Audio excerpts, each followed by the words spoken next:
L'inconscience humaine ne permet pas à certaines personnes de réaliser qu'elles vampirisent leurs proches. Car l'homme inconscient est tellement entortillé par l'astral en lui qu'il lui est impossible de s'imaginer qu'il fait aux autres ce qu'il ne voudrait pas qu'on lui fît à lui-même. L'homme inconscient est tellement plein de lui-même qu'il ne peut s'imaginer que cette mesure qu'il a de lui-même crée le vampirisme dans sa vie. Il ne peut même pas réaliser par lui-même ce que c'est que d'être vampirique, car il se nourrit des autres, et la nourriture étant ce dont il a de besoin, ou croit avoir de besoin, lui enlève la sensibilité de réaliser qu'il l'arrache sans qu'on la lui donne librement. Certains égos sont vampiriques, car ils sont prédisposés à eux-mêmes d'abord, et non à la vie en eux. Ils sont prédisposés à leur survie, qu'elle soit spirituelle ou matérielle, et non à la survie des autres. L'ego vampirique se traite d'abord et traite ensuite les autres.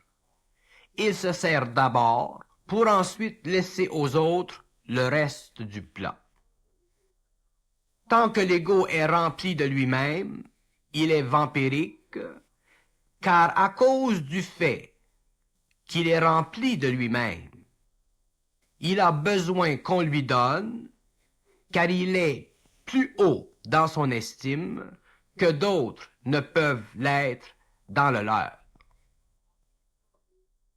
L'ego vampirique est un être qui se pare de toutes sortes de sentiments afin de mieux se nourrir de la vie des autres.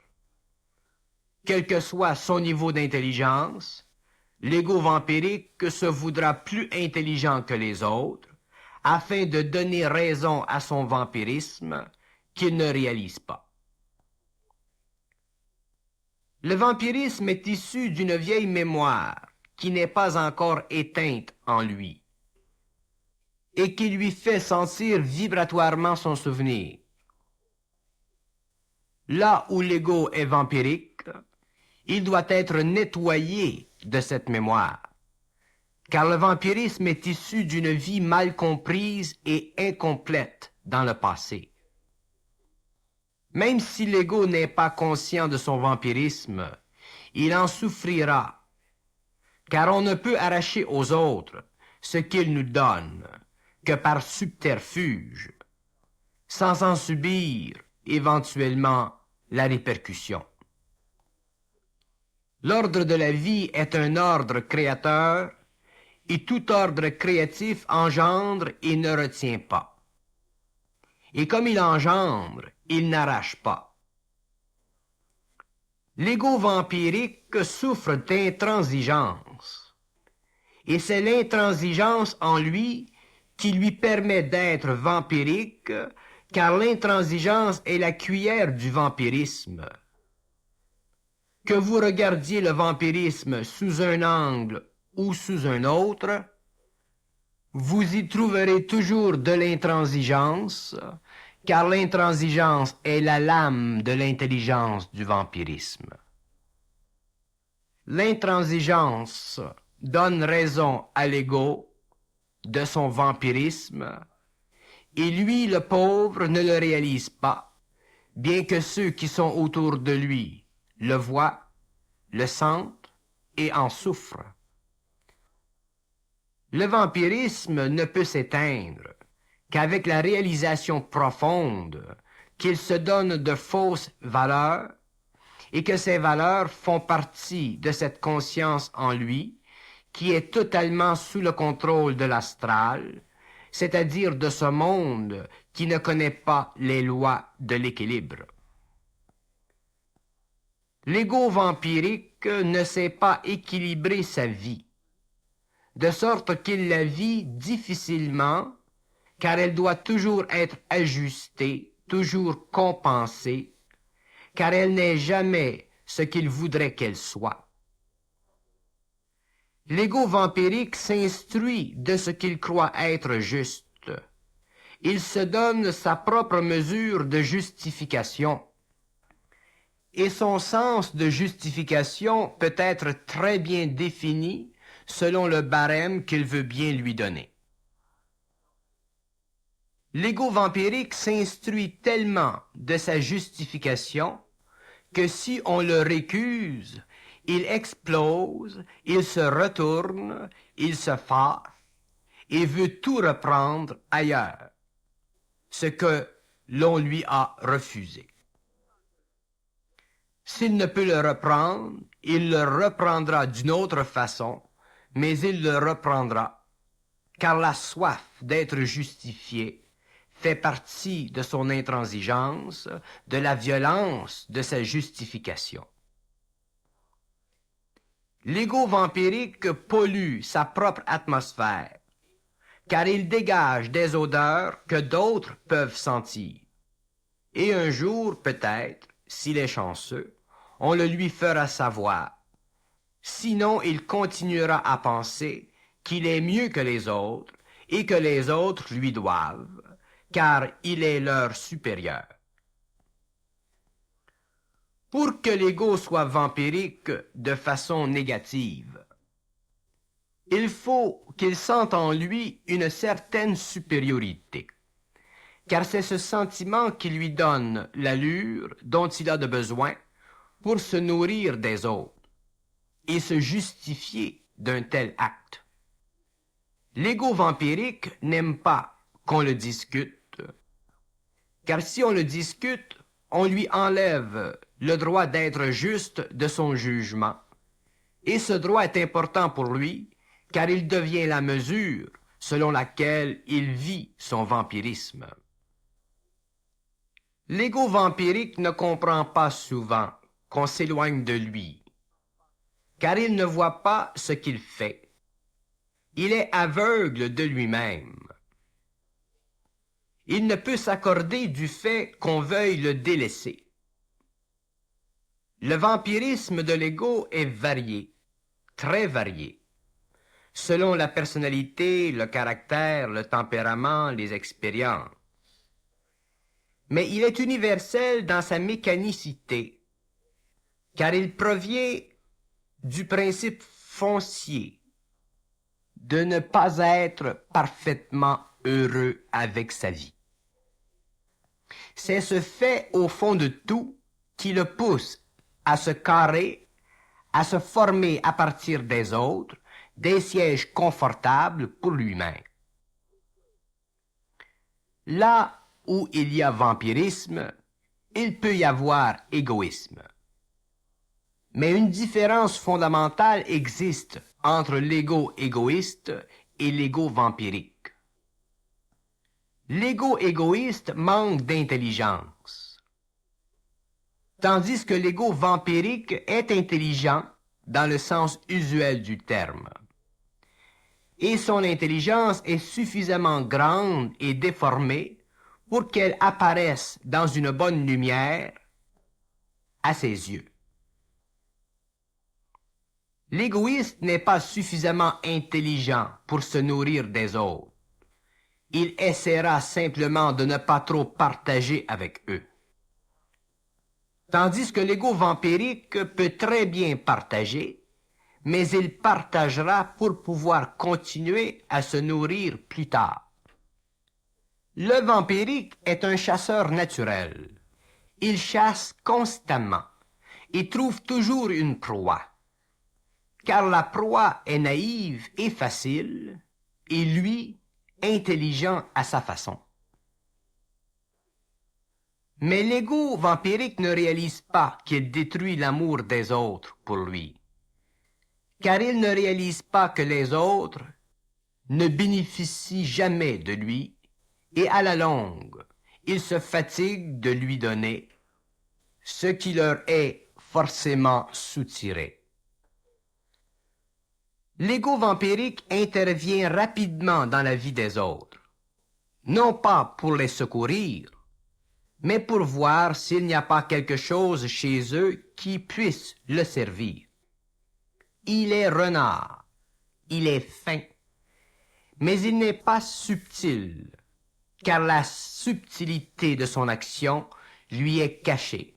C'est pourquoi il est vampirique et qu'il ne voit pas son action dans le miroir de sa conscience, ou plutôt dans le miroir de son inconscience. L'ego vampirique est prolifique dans ses manœuvres, car son intelligence est toujours éveillée à son bien-être. Il se souvient de ceux qui lui ont servi de proie et retournera sans peine là où déjà il a puisé.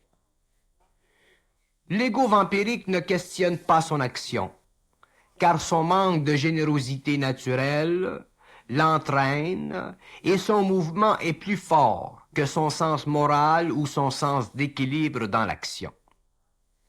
Il s'appuie toujours sur son point de vue, car son point de vue est son point de mire qui lui sert pour piéger sa proie.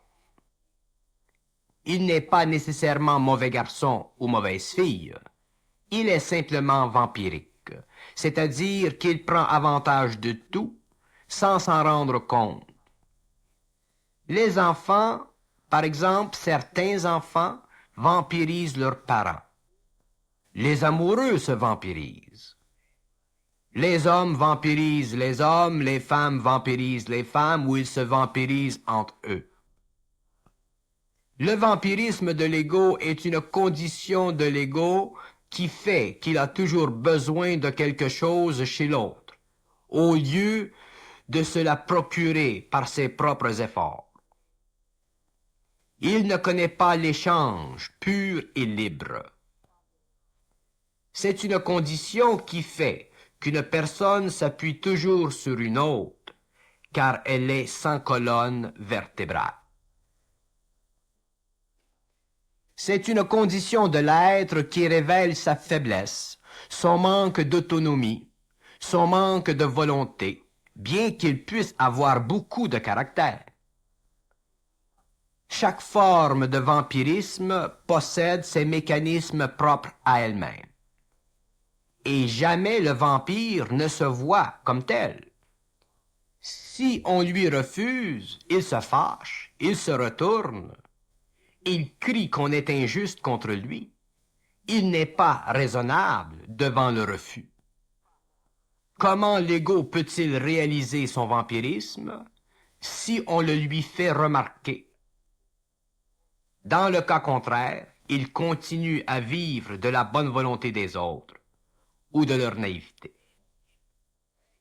Car la raison majeure pourquoi le vampirisme de l'ego existe est due au fait que les hommes sont naïfs à un point tel qu'ils ne peuvent s'imaginer refuser fortement, car ils se sentent alors coupables. Remarquez que tout se tient dans la vie et qu'une chose entraîne une autre. C'est la raison pour laquelle l'intelligence réelle est si importante chez l'homme, car sans elle, la vie est un constant cauchemar, une arène où les forts, les renards, mangent les faibles, les naïfs. Mais les faibles aussi sont vampiriques à leur façon, car ils ont besoin d'être supportés. Leur faiblesse fait d'eux des êtres qui ne cessent de sucer ceux qui sont plus aptes à les nourrir. Les faibles souffrent d'un vampirisme chronique qui ne les laisse que lorsqu'ils ont été repoussés dans leurs demandes incessantes par ceux qui sont assez intelligents pour réaliser qu'ils se font manger tout rond et sans cesse. Le vampirisme de l'ego devient évident à l'ego qui devient intelligent. Car à partir de ce moment dans sa vie, où il commence à voir clair, il s'aperçoit que la vie est totalement à l'envers et que les hommes, au lieu d'être créatifs les uns envers les autres, sont extrêmement dépendants, interdépendants. Et lorsque l'ego entre dans l'intelligence réelle et qu'il cherche à être autonome, il réalise les liens invisibles qui le lient encore à ses vieilles relations. Et il prend conscience du vampirisme subtil qui est la toile de fond de la société humaine. Dès qu'il commence à couper les liens psychologiques avec cette société, ses amitiés, il expérimente les remous que cause sa séparation, car il enlève aux autres l'opportunité de se nourrir de lui. C'est alors la crise, le mépris, l'accusation. On devient sans cœur. Évidemment, on devient sans cœur. Sinon, on continuerait à se faire vampiriser au nom de la charité, au nom du devoir, au nom de la responsabilité, au grand nom de la filialité, etc., etc. Comprendre le vampirisme vibratoirement est une des conditions de base de l'évolution de l'intelligence supramentale. Car si on ne le comprend pas, nous demeurons esclaves de nos émotions, car c'est par l'émotivité que se manifeste ce phénomène purement humain. Même les cultures vampirisent leurs citoyens au nom de la taxe, au nom du patriotisme, au nom de certains idéaux qui doivent être maintenus, sinon la culture, la société s'écroule. Si le vampirisme, sous toutes ses formes, disparaissait de la surface de la Terre, la société telle que nous la connaissons serait abolie, car elle n'aurait plus la force du vampirisme pour lui donner sa cohésion. Une étude profonde du vampirisme social démontrerait que l'homme vit socialement à cause du vampirisme des gouvernants sur les gouvernés.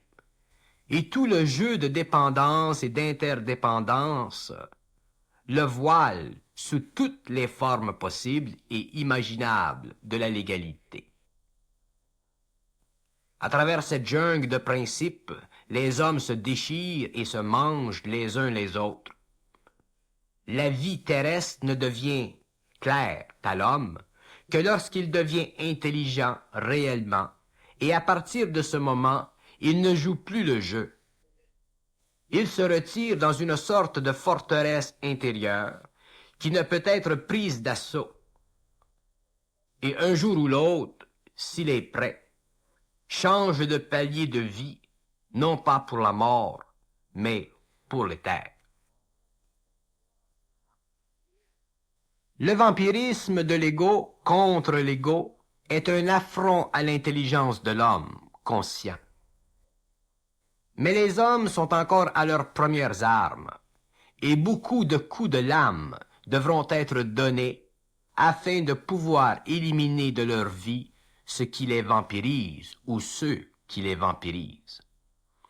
Car le vampirisme se cache sous de multiples formes, et seule l'intelligence réelle peut dénicher derrière ces formes le vampirisme de l'ego, qui se fait facilement passer pour un bon sentiment lorsqu'en fait il n'est qu'une façon subtile de l'ego inconscient de se nourrir de l'affection d'un autre pour nourrir ce sentiment qui n'est en réalité qu'une faiblesse bien vécue et bien cristallisée dans les mœurs et les conditions sociales. Le vampirisme peut se cacher sous la fleur des valeurs sociales, familiales, à un point tel que beaucoup d'hommes dans le passé, dans leur jeunesse, n'auraient jamais osé mettre en question certaines demandes qui leur imposaient de donner de leur sang pour nourrir les faux sentiments qui battaient dans la poitrine de leurs parents inconscients. L'ego vampirique ne réalise pas son état, car il est trop centré sur lui-même. L'égocentrisme et le vampirisme de l'ego vont de pair. L'ego vampirise parce qu'il ne voit que sa personne, et son vampirisme peut être tellement voilé que très souvent il vampirisera en faisant croire qu'il aime. C'est en relation avec le sentiment d'amour que l'on découvre la forme la plus subtile du vampirisme humain. C'est au nom de l'amour qu'un ego vampirisera un autre à un point tel que l'autre, s'il ne donne, malgré lui, se sentira coupable de mauvaise foi. Regardez le jeune homme ou la jeune fille qui désire, après la puberté, sortir du domicile parental afin de battre des ailes. Regardez et observez le jeu subtil qui souvent se joue entre parents et enfants. On accusera les enfants d'être sans cœur. On dira qu'on a mis les enfants au monde. Mais pourquoi? À quoi ça nous sert? On développera toutes sortes de formules pour créer chez ces enfants une grande tristesse de fond. Certains jeunes ont éprouvé tellement de remords, de culpabilité, lorsqu'ils ont laissé derrière eux la famille pour vivre leur vie, comme les parents ont vécu leur vie, que leur existence en fut empoisonnée pendant des mois, voire même des années. Tout ceci au nom de l'amour. Ce qui est dangereux pour l'individu faible, c'est qu'il ne voit pas le vampirisme de l'ego.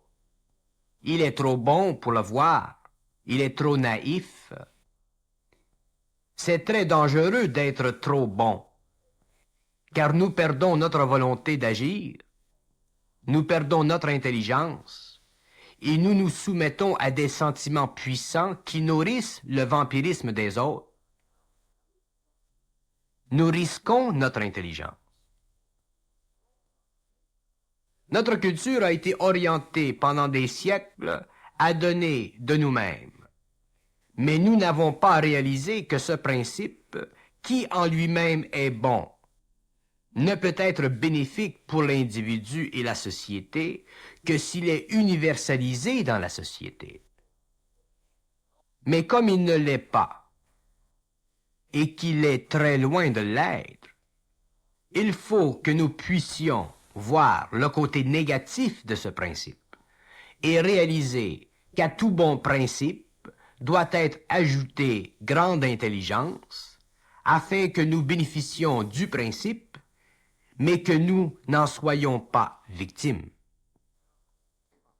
Dès qu'un homme est victime d'un bon principe, il ne peut blâmer que son manque d'intelligence, de discernement, de volonté.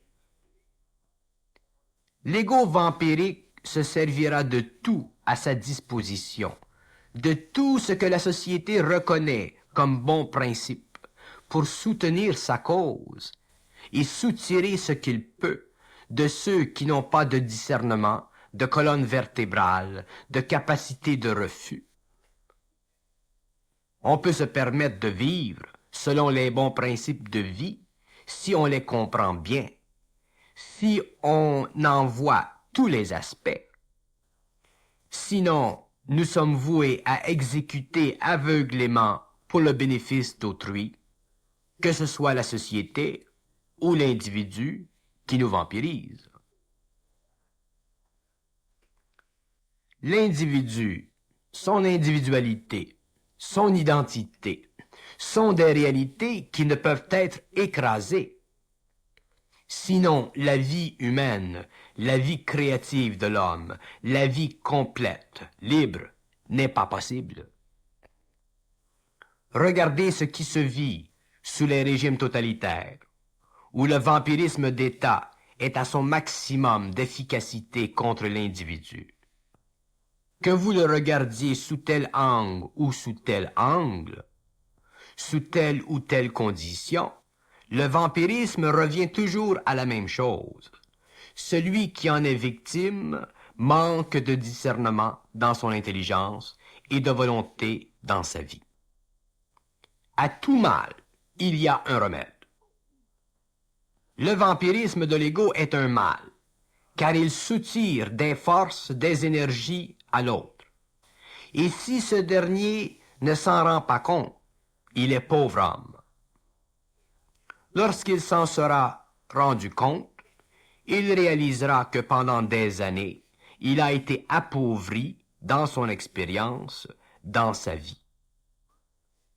Ce qui rend la découverte difficile du vampirisme chez un égo, c'est que certains égos ne sont pas du tout vampiriques dans certains cas et le sont dans d'autres.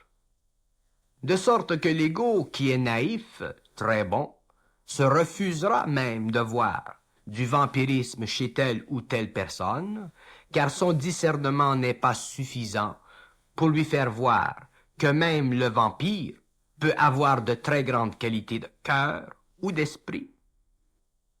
C'est justement pourquoi ceux qui le côtoient ou vivent avec lui doivent être capables de discerner le véritable sentiment du faux. Le vampirisme égoïque s'entretient tant que ceux qui en sont victimes ne le réalisent pas. Et il ne peut être corrigé que par ceux-là qui ont suffisamment de discernement et de volonté pour le faire réaliser à celui qui ne peut le reconnaître en lui-même. Sinon, il continuera à se manifester comme une plaie qui ne cesse de s'étendre lorsque les conditions demeurent constantes. Le vampirisme égoïque s'apparente à toutes ces formes d'énergie qui sont plus ou moins débalancées. Car le vampirisme indique que l'énergie d'une personne est débalancée sur un plan ou sur un autre de sa personnalité. Plus l'homme développe ses propres centres d'énergie, plus il devient centrique, plus il devient sensible au vampirisme de l'ego, car il voit que par lui-même, il peut faire beaucoup de choses. Mais lorsque ce même homme vit en dehors de lui-même et qu'il n'a aucune centricité, il se sent obligé de vivre des autres, car son être manque de quelque chose de réel. Être vampirique, de quelque façon que ce soit, est un indicateur que quelque chose nous manque. Nous ne sommes pas complets. Alors nous cherchons à nous compléter à travers ou sur le dos des autres.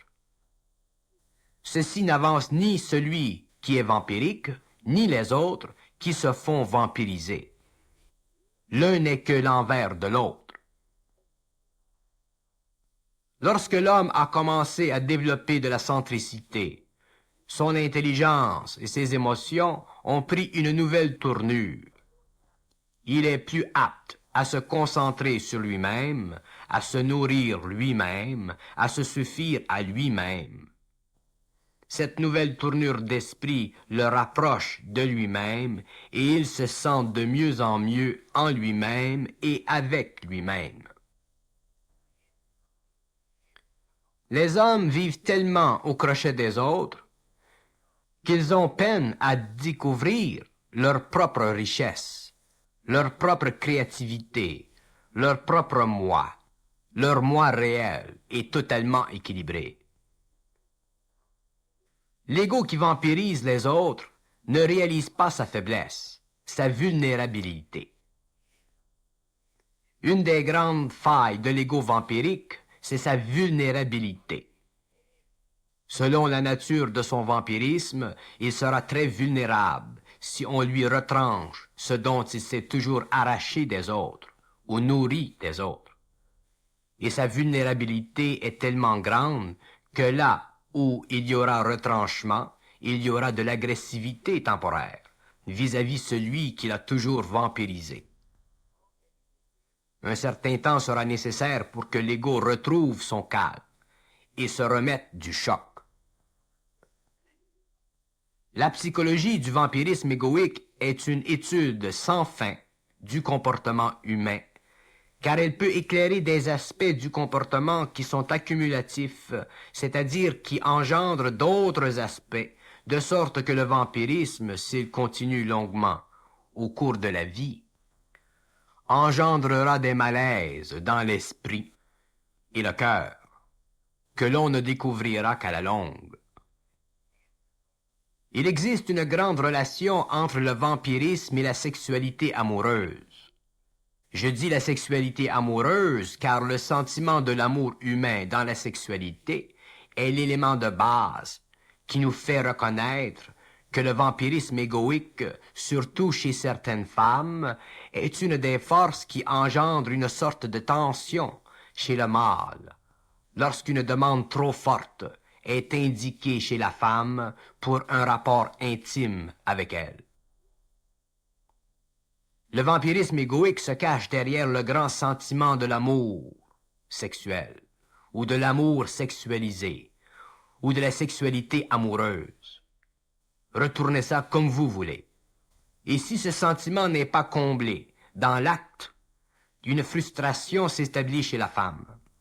Or, cette frustration engendre plus de frustration, et le vampirisme égoïque de la femme qui aime et qui veut être aimée dans l'acte augmente, jusqu'au jour où le mâle préfère passer plus de temps au bureau que dans le lit conjugal. Pas assez, c'est pas assez, mais trop aussi, c'est trop. Et la même condition, la même situation peut être retrouvée chez l'homme. Le vampirisme de l'ego s'apparente à une sorte de grande dame qui doit porter le noir afin de ne pas être reconnu le soir. Si l'homme possédait suffisamment de discernement, il serait conscient de la grande dame, même la nuit, simplement par le bruit du froissement de ses jupes. Ceci est dit pour expliquer, sous un autre angle, le phénomène du vampirisme. L'homme ne peut détecter souvent le vampirisme simplement à la couleur de sa forme. Il doit le repérer par un moyen sûr et efficace, moyen qui ne ment pas et qui ne peut être menti. Ce moyen est la sensibilité vibratoire de la conscience humaine, à l'approche d'une autre conscience égoïque. Lorsqu'un homme est conscient, sa sensibilité vibratoire est suffisante pour lui faire prendre position vis-à-vis le vampirisme égoïque d'une autre personne. Et dès qu'un homme conscient a commencé à réaliser vibratoirement le vampirisme d'un être, il ajuste son comportement en fonction de sa sensibilité, de sa perception. Et cet ajustement le libère, le rend libre de cette personne. Mais pour prendre conscience vibratoirement du vampirisme égoïque de l'homme, il faut avoir souffert un peu de l'homme. Et c'est cette souffrance qui nous apporte la sensibilité, dont nous avons de besoin pour le découvrir, malgré toutes les formes qui puissent voiler le vampirisme. La sensibilité vibratoire est une activité de la conscience pure. Elle est une mesure parfaite contre le vampirisme de l'ego. Plus l'homme est sensible vibratoirement, plus il est centrique, réellement. Plus il est centrique réellement et non égocentriquement. Et plus il peut, avec très grande facilité, discerner le vampirisme chez les êtres autour de lui. Si par contre sa conscience vibratoire, sa sensibilité est diminuée par de faux sentiments, sa conscience n'aura pas le pouvoir d'aiguiser en lui son sens d'autonomie et il perdra de l'énergie jusqu'au jour où il sera suffisamment dégagé de ses propres formes pour voir à travers le voile de la couleur de la grande dame en noir. Le vampirisme égoïque se veut de toujours se donner raison, parce qu'il tient à sa vie, c'est-à-dire à sa survie. Mais comme il a déjà été dit ailleurs, la vie réelle, ce n'est pas la survie. La vie réelle, c'est l'équilibre total des corps subtils de l'homme avec les forces vibratoires de vie qui entrent en lui. Cette vie réelle prend soin de tout et la survie n'est pas un problème pour l'homme. Mais tant qu'il ne se rapproche pas de cette vie réelle, il s'en créera une fausse sur le dos des autres qui, à cause de leur propre aveuglement, perpétueront l'inconscience et toutes ces formes d'imposition et de domination. Le vampirisme égoïque est une subtile forme de domination de l'homme sur l'homme. Plus l'homme se conscientise, moins il peut supporter la vibration d'une telle forme de conscience envers lui-même, car son intelligence réelle est trop présente en lui pour qu'il puisse subir aveuglément cette domination. C'est alors qu'il réagit, qu'il a la capacité de réagir instantanément à une telle domination, et il y met un terme, sur le champ. S'il n'y met pas un terme sur le champ, il y mettra un terme, graduellement. Mais terme il y aura, éventuellement, car sa conscience ne peut permettre d'être dominée. Car la domination fait partie de l'inconscience et toute forme d'inconscience doit être neutralisée par la conscience réelle, là où elle est affectée sur le plan personnel. Le vampirisme égoïque prend racine chez l'homme lorsqu'il n'a pas été contrôlé à la source, c'est-à-dire par une éducation intelligente et forte. Les tendances naturelles du caractère doivent être ajustées au cours de l'éducation familiale de bas âge. Si ces tendances ne sont pas corrigées, elles continueront à croître avec les années, jusqu'à ce que celui qui est vampirique le reconnaisse par la force des choses. L'expérience de la vie peut faire souffrir l'ego vampirique et peut aussi faire souffrir celui qui en est victime. C'est pourquoi dans les deux cas, la conscience doit se développer afin que l'ego vampirique prenne possession de lui-même de plus en plus et que la victime cesse de se faire dominer. L'ego vampirique a tendance naturelle à prendre ou à vouloir prendre trop de place dans la vie de la victime ou des autres égos. Remarquez ces gens qui sont suffisamment autonomes dans la vie, qui vont à leurs besoins, sans avoir sans cesse à être supportés par les autres.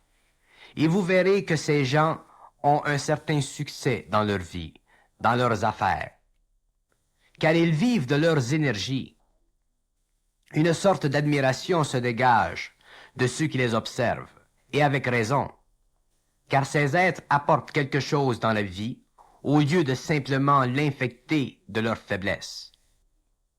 Déjà, ils sont prédisposés à ne pas être vampirisés, car même s'ils ne sont pas conscients objectivement, ils ont tout de même une certaine conscience subjective qui reflète une intelligence vive et un émotif suffisamment harmonisé.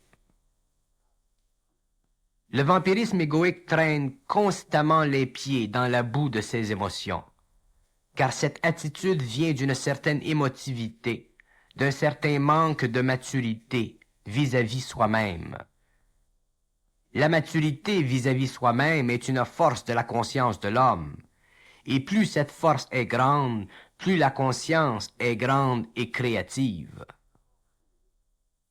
Le vampirique est toujours faible de quelque chose en lui-même. Souvent, il ne le réalise pas, ne la voit pas cette faiblesse. De là son vampirisme. Mais cette faiblesse colle à son être, et lui, ne la voyant pas, la transfère par son vampirisme sur les autres. De sorte qu'une fois transféré, il en perd de plus en plus conscience et s'éloigne de plus en plus de sa réalité mal ajustée. L'ego vampirique projette beaucoup sur les autres.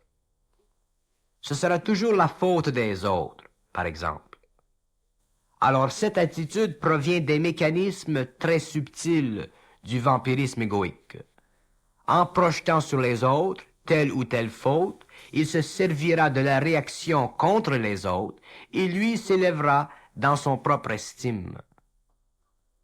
Car l'ego vampirique a toujours un haut estime de lui-même, même si cette estime est faux. Cette estime qu'il a de lui-même prend origine dans une sorte de vanité de son esprit. C'est justement cette vanité dans son esprit qui le motive à se donner l'impression que les autres lui doivent quelque chose. Cette vanité, naturellement, devient aussi la barrière qui l'empêche de réaliser son vampirisme. Le vampirisme égoïque, s'il n'est pas mis en échec, sera éventuellement perçu par les êtres qui se conscientisent et qui deviennent de plus en plus sensibles vibratoirement. De sorte que viendra le jour où leur sensibilité vibratoire sonnera l'alarme, et à partir de ce moment, ils se sentiront obligés de rompre leur lien avec ceux-là qui les vampirisent. Une fois ce lien retiré, il peut être difficilement réétabli, car la conscience chez l'homme a tendance à constamment aller de l'avant et de ne pas retourner dans le passé de l'expérience. La conscience, une fois qu'elle se manifeste, une fois qu'elle est ajustée chez l'homme, ne peut plus laisser passer certaines expériences, certaines formes d'expérience. Elle est obligée de marquer cette expérience, c'est-à-dire de l'accepter ou de la rejeter. Plus l'homme est conscient, plus il discernera le vampirisme égoïque, et sa conscience le forcera à fermer la porte, là où elle fut grandement ouverte. C'est pourquoi l'ego vampirique doit réaliser sa condition, surtout si il a l'avantage qu'elle lui soit montrée, démontrée, indiquée. Ceux qui se conscientisent ne pourront souffrir dans leur rang, dans leur milieu, du vampirisme égoïque, car ils auront trop compris l'illusion des autres. Ils ne voudront plus souffrir de leurs illusions. Ceci aura tendance à former des cellules plus ou moins hermétiques qui seront reliées entre elles par une force universelle, mais ces cellules ne pourront se conjuguer ensemble en une unité de conscience créative tant et aussi longtemps que la moindre vibration de vampirisme égoïque n'aura pas disparu de la conscience de ces êtres en évolution.